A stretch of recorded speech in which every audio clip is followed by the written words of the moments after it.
अब इस समय हम सुरेंद्र सिंह जी के दूसरे प्लाट पर आए हुए हैं, दूसरे खेत पर आए हुए हैं और इसमें इन्होंने एक अनुसंधान के तौर पर डीएपी का बेसल डोज भी प्रयोग किया है पर्याप्त मात्रा में। फिर आपने इसमें कैल्शियम नाइट्रेट भी डाला हुआ है, इसमें मैग्नीशियम सल्फेट भी डाला हुआ है और नैनो यूरिया और नैनो डीएपी का भी स्प्रे किया है, सागर का भी स्प्रे किया है। सारा का सारा समग्र रूप से करने के बावजूद भी फसल तो बेहतर है, इसमें कोई दो राय नहीं है। लेकिन अगर हम तुलना करते हैं कि जो केवल सिर्फ नैनो से खेती की गई है, नैनो उर्वरकों से खेती की गई है, वो किसी मामले में इससे 19 नहीं है।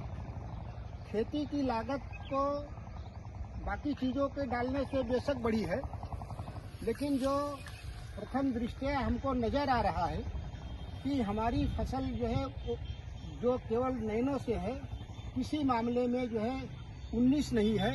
और हम आशा करते हैं इसके वास्तविक परिणाम आने के बाद जब फसल कटेगी तब वास्तविकता का आकलन लगेगा कि हमने कितना लागत लगाई और हमें कितनी उपज प्राप्त हुई। तो नहीं सर, हाँ एक चीज और बताना भूल गए, उस खेत में धान लगा हुआ था, एक खेत पलिहार था। देखिए कितना बड़ा अंतर हो जाता है। पलिहार खेत था, इसमें अरहर की फसल ली गई थी और एक सीजन में खाली था और उसमें धान बोआ हुआ था। जमीन आसमान का अंतर होना चाहिए दोनों फसल में जी। पलिहार खेत में और धान के खेत में जो है, धान के खेत में कितनी भी अच्छी जो है लागत लगा दो, कितना भी खाद डाल दो, पानी डाल दो, सब डाल दो, लेकिन फसल में वो जान नहीं आती है।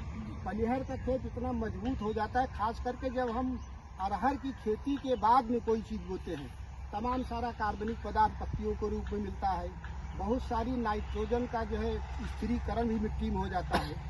तो मैं बाकी किसान भाइयों से भी निवेदन करूंगा इस वीडियो के माध्यम से और अपने सुरेंद्र जी के साथ में जो बात हो रही है कि इसका ज़्यादा से ज़्यादा प्रचार प्रसार जो है गांव के हर किसान के स्तर पर होना चाहिए, ताकि नैनो उर्वरकों के प्रोत्साहन को हम बढ़ा सकें।